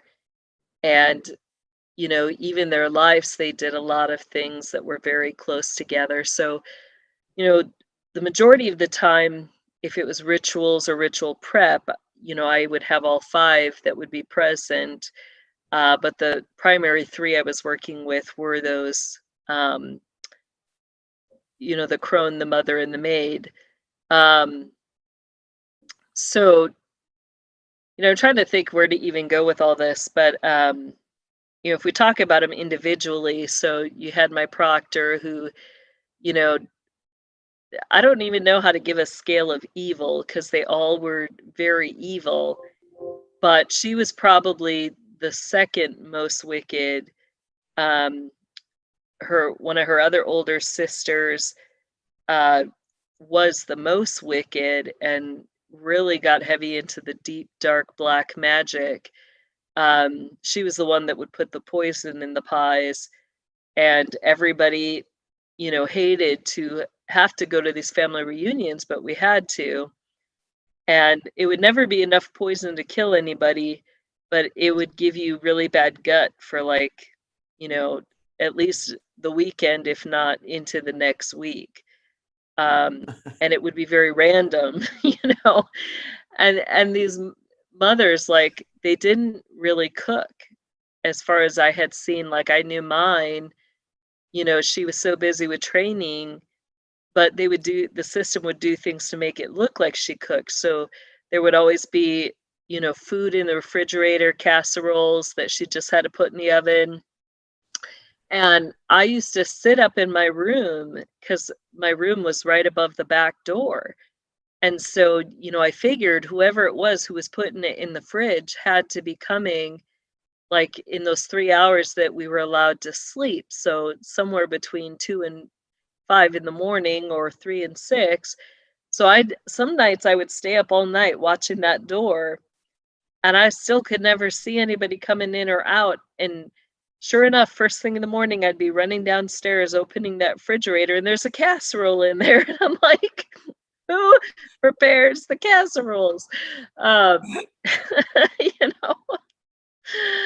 you still not figured that one out yet? They have not. No, I still have no idea. But I knew they weren't taking inventory. They were really bad about counting the supplies. But she had this. They would create these ideas that they were strong family women, that they went to church regularly, they attended mass every day, they would say their prayers. Now that was a whole nother spectrum of an experience. I encourage people to watch the video if you want to understand what my childhood was like. There's this group called In This Moment, and they have a song, I think it's called Oh Lord. But the first time, it was something that just popped up in my YouTube feed, and it started playing, and I was like, holy cow, this is like my childhood experience, And it shows, this woman that she's praying to God, yet she's got a divining mask on. They would cover their eyes with this special mask that they would wear, and that was supposed to, help them have stronger connection with the spirit world and be able to see better when they're divining at night. So when she was getting ready to talk with Satan, she would put that mask on, and then she'd be crying out, Lord, protect me, Lord, help me, Lord, forgive me, for I'm about to sin. And these are the exact words in this song. And I was just like, what the heck? I know this woman wasn't ever in my experiences. but it tells me that there's a common thread, like with the way that they do certain things in the system. So, you know, but she would ask for protection. She would ask for forgiveness before she was doing things, even before she took life. You know, she would ask the Lord for forgiveness because she knew she was about to sin. And so this was some of the stuff that they would do. And, you know, then you would get some of the very creepy things late at night where, you know, as she's doing this divining, talking to Lucifer, you know, she could be levitating at times. Sometimes she would be literally clawing on the floor or on the walls. So a lot of psychosis type events that would be happening while she was talking to Lucifer. And then she'd be, you know, also talking to me, where she'd be saying, you know, do you hear what he's saying? Repeat back to me what he's saying. And I'd have to word for word repeat back what I heard him saying. And that's how she knew, you know, I was hearing things in the meeting as well. You know, the little stinker in me got where, you know, I'd hear Lucifer and all his demonic generals talking, and I started repeating back every single thing they all said, even the stuff that they didn't want me to repeat back. And I would choose these very prime moments, you know, where it would have people that they didn't want to know that information. And I usually would get, you know, like my proctor she would do this thing where she would grit the back of her teeth, and she'd be talking through the back of her teeth, you know, with her teeth grit tight. But that meant she wasn't happy, right? But she'd be like, oh my, you know, she'd be like, you are a bright little sunshine, aren't you? She'd be like, you certainly have a memory like an elephant. You don't forget anything, do you? And it'd be like, but it was not meant as a compliment, you know, like it was meant to, as in, you're going to get hell tonight as soon as we get home. And yeah, so that was the one. And then so I had a few very distinct rituals with the one who was highly involved with the black magic. And she was the one that was used to try to connect me with Ashtaroth several times. Like my proctor was present when they tried it at Neuschwanstein. That was the first time when I was 5, and we were up in that higher tower area. And it was just the mothers and Sisters of Light. And then they had my training partner in there as well. And they literally stationed him right next to the doorway that, you know, right out that doorway, you've got a set of stairs. And so they positioned him right by that door so that if Ashtaroth came for him, they literally were just going to shove him out that door. But, you know, that was where they drew like a big pentagram. They laid me in the middle of it. And all of a sudden, you know, it's like I hear this groaning of Ashtaroth, and I sat up and was like, oh, hell no, and started to sing, you know, my Bible songs. And the Lord protected me in that. And so then they tried again later with Laurie Cabot Kent at the Chateau des Amours, which is the castle where the Grand High Priestesses meet. And so, you know, there's some caverns in those areas, and they had me in that cavern with another little girl. And, you know, they had us both in the circle, and, you know, they were trying to, again, have Ashtaroth come through. And I was just like, oh, heck no, you know, like, I'm not going to let her have this little girl either. And so, you know, we started singing Bible songs together. And, you know, the mothers would get mad and get violent when things didn't go their way. They would try to force whatever they were trying to do upon us. And, you know, but even it just shows the power of God that even the highest level one with her black magic could not control what happened spiritually when we started singing those little Bible songs or sang verses, you know. They had just no power over that. And yeah, so that mother, you know, she was involved in the dark rituals. And let me think what else about her. Yeah, we, you know, there was times like, you know, later, like some of her, I'll just say grandchildren were ones that like I would help babysit as I got a little older into my teen years. And I can remember just, you know, I've got some cute pictures that were taken where, you know, I'm laying down with them for nap time. And, but during that time I was praying over them. And, you know, I would always try to keep all the kids together at the family events so that no harm came to any of them. But we all kind of knew there was stuff happening. You know, her successor was quite a few years older than me. I think probably a good, I think 10 or 12 years older.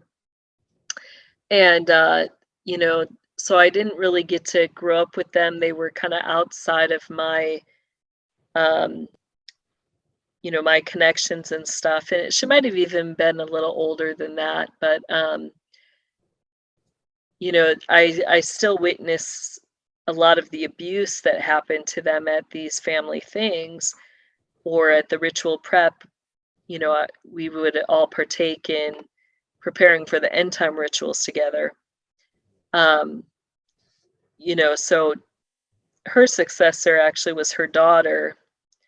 And I was trying to think what else. Yeah, I think I've already told the pie story a bunch of times, but yeah, she liked to put stuff in the food for the family reunions, and they would all sit together. You know, they seemed very close when you would see them, and they would talk a lot. But then you'd have to watch for the little things, like when they would start all cackling together. You know, it meant they were planning something, and it was going to be pretty horrific. But you know, they were very good about at the ritual preps. There was a certain formation that you had to go in with. So like you'd always have my proctor in the front, and then I would be directly behind her. And then I'd have, you know, the one who was into the very dark magic on my left side. And then, you know, the other one, there'd be another one right on my right side. And then there'd be two kind of right behind me diagonally. And we'd be in that V formation, and my protector would be right behind me. And so we'd have to like walk in that way. And there was a certain walk you had to do. Like we'd always laugh because it was like this, you know, kind of like barefooted rhythm that I felt like a duck waddling, and they were so slow. Like it would drive me crazy how slow they would, you know, kind of just like weave their way in. And I'd be like, why don't you just walk up to the front? And, but, you know, yeah, so that was kind of one of the funny things, was the little duck weave. And then you'd always have in that mix too, all the high priests that would surround them and come in behind us with all the incense. Like they'd have these big incense balls that they'd be tossing in the air. So you'd have all this frankincense everywhere. And, you know, I'd be sitting there coughing and choking. And they'd be like, how did Lucifer choose her? Like, she can't even do the job. Did you and these cousins of yours, I'm also interested to know you and these cousins, because obviously the successors of the Mothers of Darkness. Now I would imagine that they too would have gone through a similar process to you, right? So they would have also been taken into the system at a young age, groomed. Yep. What can you tell us about their training? I mean, I understand that you, obviously it's their story as well, but just from what you know? Yeah. Was it similar to yours? Was it more what's the word you always use when you got to stand and pose when you can't show anything? Posture. Was it more posture from them, or were they traumatized? Were they SRA? Yeah, we'll clarify first that they weren't cousins. Okay. They were like second or third cousins because they were under my Proctor's sisters family line. So but yeah, their training was very similar. We did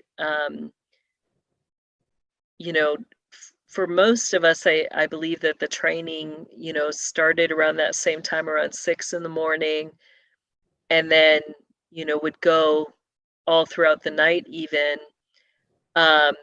We didn't see each other much during like the regular weekdays, unless there were certain rituals or events we had to be at. Otherwise, most of our connections were during ritual times or on the weekends during family event times. So there would just be a lot of big family events where you'd have, hundreds to 200 of people gathering all at one time. For them, I think it was very similar. And, we had to be very postured. We were trained for very specific end time events together. So we also had to be very comfortable working together, which there was a wide age range between all of the successors where, you had almost like a, 10 to 20 year span at a few points between the 5 of us. And, so for some of them, they were, teens or even young adults when I was brought in. So I was one of the younger mothers that was brought in. And, but yeah, we all knew like there were no successors chosen for any of us. So we knew we were the last generation. So this always interests me is that, we understand children, young people, to be evil or to see such evil or to partake in it is not a natural thing for young people or children. Mm-hmm. Children don't choose to, if you give a child a rabbit or an apple, it's not going to eat the rabbit, it's going to eat the apple, right? So children automatically, I think it's in our genes, it's, coming from God, that they want to protect little animals, they want to hold them. They might squeeze them to death sometimes, but it's not because they're being malicious, it's because they're just so cute for them. How did you and your cousins engage? Okay, I hear what you're saying now. You were quite a bit younger, but were these things ever spoken about at family events? Was it just now understood, okay, we the queens of the future or the mothers of the future, and it's just accepted that we do dodgy things? Well, one, it was never spoke of at family events.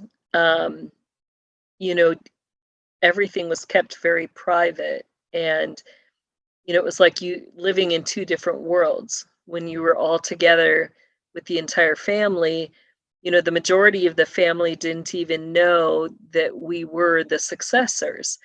That was kept hidden, so only the very top people knew who had been chosen. So our job was just to blend in, to display regular family life, and that was the posture we had to keep. We didn't go around telling anybody who the other mothers were. So, so it was kept very secretive. And they would even have, at most of the events, they would have like 20 other kids that would just randomly appear. And, we would blend in with those kids.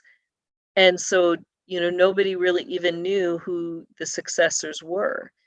And they also did that to protect our protectors who were younger, where nobody knew. And then it also gave the ones that were older, like they looked like they were helping with the kids, but nobody, you're like, who are these random children, but that, so it was kept very secret as to, what was really happening.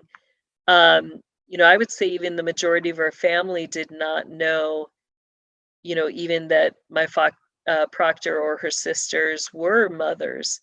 The majority had no clue. They were just left out of the secret, and so it was kept very private. But yeah, I mean, so with those events, they had then, the one who had been drafted in, and then one of my proctor's younger sisters would be the ones that were mostly in charge of the children. So, like at rituals, like my job was to do everything that my proctor did, but we would have, these other two mothers that would guide and direct and give direction. So they were the ones that would be standing behind me. So like if I wasn't doing something right, I'd hear these voices behind me that would be like, no, step over here to the left, or step to the right, or, put your hand up, put your hands out, So they would give the directions if I wasn't doing something right. And then, that happened with the other kids as well. They kind of would be in charge of herding us and keeping us all together. And, they were it was funny because one of them was really sweet and very soft spoken, but also they were very firm and stern. So, it's like if you weren't doing what they wanted you to do, you were going to get, usually she had a ruler that she would smack you in the hands with, or she would smack you, right under the buttocks with it. So you didn't really want to get them mad because they would keep you in line. And then if we were too unruly, the sweet one would go to her older sister, who was the dark black magic evil one, and she would tattle on us. And so then, the dark black magic evil one would get involved, and she just had to walk in the room and stare at you, and you're like, okay, I'll be good. I promise. Please don't kill me. What an interesting childhood. I mean, this is so crazy. I sit here and I'm mesmerized because, imagine like having real life witches for aunts. I mean, that was like just something we read about in, The Witch and Her Broomstick. So to actually hear this is so fascinating. So were they ever cool? Did you have good times with them? Did you laugh? Did you giggle? Did they ever like have nice times with you, take you out for pizza and milk trek and talk about other things? Usually not. We did have a few, interesting things because several of them lived on farms. They would, there were issues we would just have where, I can remember my father getting the call in the middle of the night that one of the cows, I think she had just given birth prior to that, and she was trying to get to the calf because somehow the calf had gotten on the other side of the barbed wire fence. But in the process, the cow got all tangled up in the barbed wire fence and, I guess basically had died. And so my dad got called to come and basically butcher the cow. And so, I can remember being in their barn and he's butchering the cow and I'm sitting there, looking at all the science of it. I'm like, oh, there's the liver, there's the heart, there's the pancreas. And my poor mom is, sitting there and she's like almost puking. And she's like, this is so disgusting. How can you even look at that? And she's like, I'm gonna throw up. My dad was like, well, there's Jessie. She's got that stomach of iron, nothing makes her sick. So Yeah, there because were you've some seen so many interesting stuff things before. like that. Yeah. So, From a young age. I see but Shanti drop out. I guess so, yeah. But we didn't do a lot. What's interesting is with the dynamics, like we weren't usually ever alone with those other family members, except for during ritual times or ritual prep times. Or they would come into my school together where they would do testing, and I would watch them, how they would test for the certain spiritual gifts of other children. So that's where I really got to know them, was, in the occultic training, not necessarily in our private lives. It was kind of just like you'd have these big events where you had lots of people there. I would recognize them, but never really had the one-on-one interactions at those private family events usually. So no taking you out for milkshakes and go watching. no, I wish. Yeah, I wish. That would have been nice. That would be I probably wouldn't have drank them, but oh, it must be crazy. It's like Chantelle said earlier, it's like stuff you see on the movies, or like the fantasy movies, and they make it look also not that bad. They make it look like, but if you look at the reality, it's amazing that you can sit there, speak your story, have such a humor about it. It's really, it's amazing.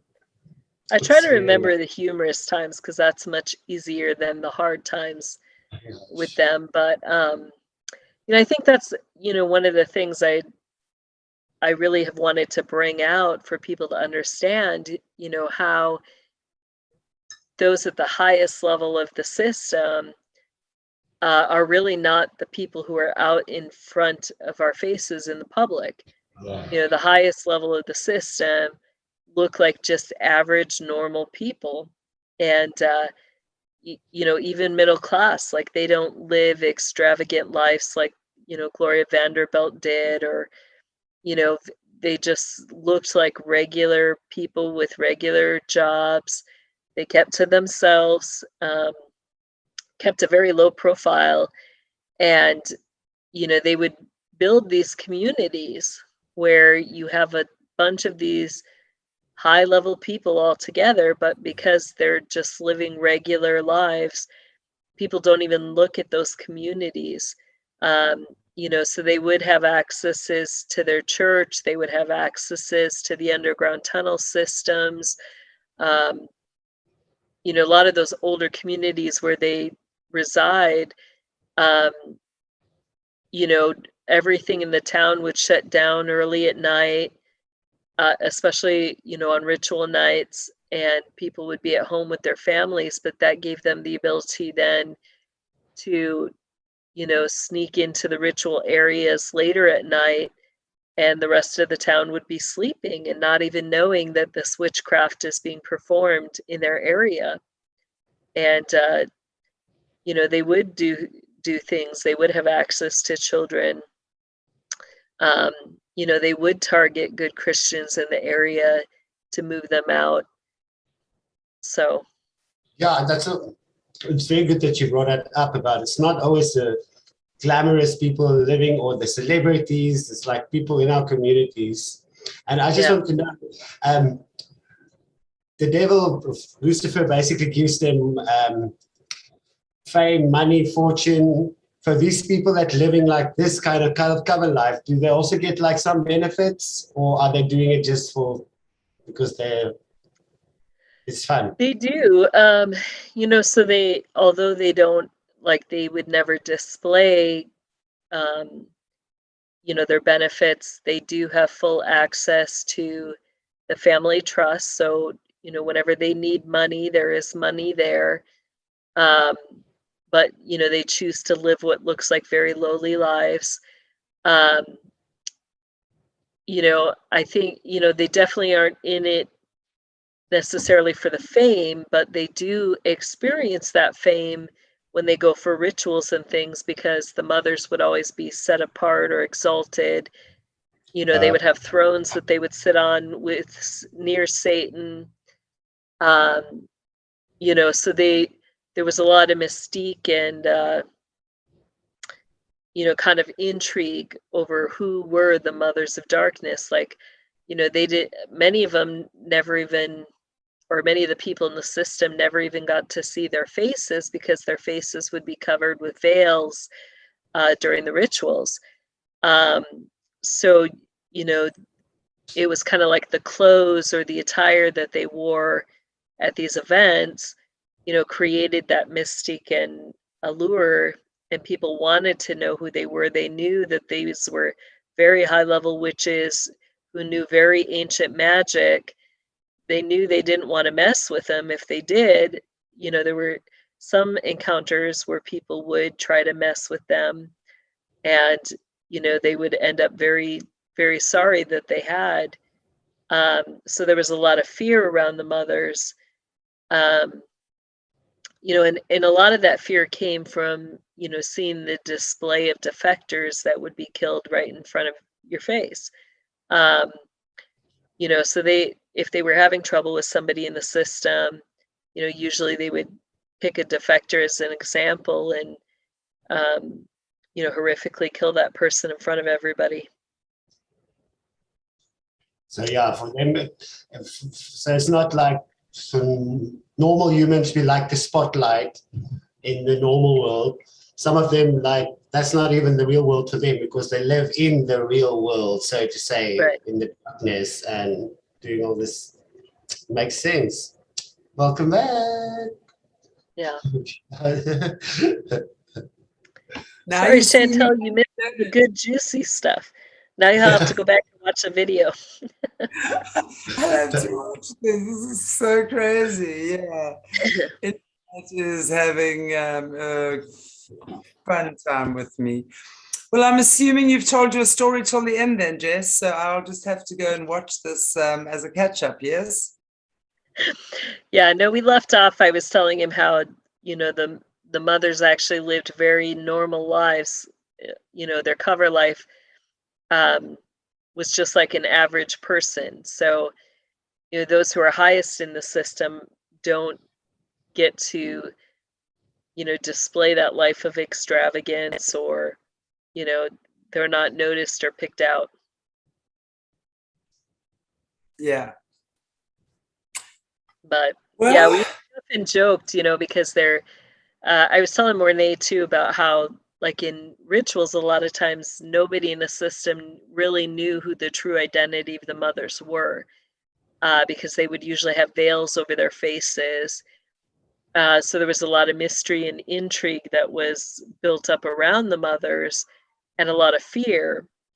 But some of the funny things, you know, we had, you know, moments where, you know, like my training partner would cause me to trip and I would cause them all to topple over each other. And you'd immediately have, you know, the high priests running in, because their job was to help protect the identity of the mothers, you know, so they'd all be concerned about if any veils or anything was showing that could be identifiable, you know, they'd be trying to correct it. But that gave us a lot of time to be mischievous and to do stuff like, you know, put Tang into the holy water and stuff. So I've joked, you know, the mothers usually would attend the Illuminati ball at the Rothschilds each year. And, you know, when they went, they would always do that special V walk when they come in. And, you know, it's like the whole room goes silent and they're doing their V walk all the way to their thrones. And it's so slow. It's like, why? And so it's kind of like this creepy slowness as they come in, and then usually around or behind them you also have the Sisters of Light in their special garb, you know, also doing this slow walk. And, you know, I mean, I would just be sitting there having to count, you know, steps and timing, because it would drive me so crazy. It was so slow. And you know, and they all just like come in very silently, then they take their seats, and then, you know, things proceed on. But yeah, it was crazy. And so then you'd have all I the think, movers, people coming I up think, with their gifts yeah, and, you know, wanting to get on the good side of the mothers and petition and for certain things, and it'd get interesting at times. Imagine. I can believe that. Wow. Very interesting. So was your identity as the future Queen Mother, were you also, is it my internet again? Can you hear me? Yes, we can Okay, hear it you. just looks very slow. Everything is dragging here. Was your identity, for example, also kept secret if theirs was secret? Was yours also, yeah. So they didn't Yeah, really know who you were. Yeah. right. Yeah, Okay. we knew who each other were. And then as I, you know, like often even relationships as she connected with people were kept very secretive. So, you know, really the only people who knew were those we worked closest with. So like my teachers like Carcock and Lori Cabot Kent, Gloria Vanderbilt, they knew who I was, but others, you know, may not have even known unless, you know, they may have even seen in passing, but not known what my part was in the system. And who So, you were. yeah. Absolutely. Okay. And, you know, that's actually a good Sure. point to quick bring out too. Well, Jess, Oh, go ahead. please. No, please go ahead. At a I'm lot of lagging these as events always. and things, the like you would have what looked like a lot of family structures in there. So you would have, you know, all the grandchildren, you'd have the cousins, you'd have all, you know, like these big families all getting together, and nobody really knew each other's positions. You know, you would just all be gathering together at this what seemed like family event. So even amongst each other, a lot of times they're, you know, they didn't always necessarily know what each other's positions or jobs were. You know, but nobody talked about the system. Nobody, you know, it wasn't like you just like buddied up with your uncle and was like, hey, so what do you do over there at that Masonic lodge? You know, everybody just was quiet, you know, Yeah. and only those who were really orchestrating or running knew exactly what the other players on the field were doing or in charge of. But that was a way to safeguard or, you know, Not called protect secret people's societies for nothing. identities. Yeah. Yeah. Sorry, my internet is unstable and keeps dragging, so I'm keep talking over you. What I was saying was just that it's not called secret societies for nothing, because that's really what they are, right? Keeping each other's secrets and stuff like that. Wow, and just everything being such a big veiled secret. Wow, incredible. Ah, Jessie, beautiful Jessie. Thank you so much for sharing 3 hours of your time with us today.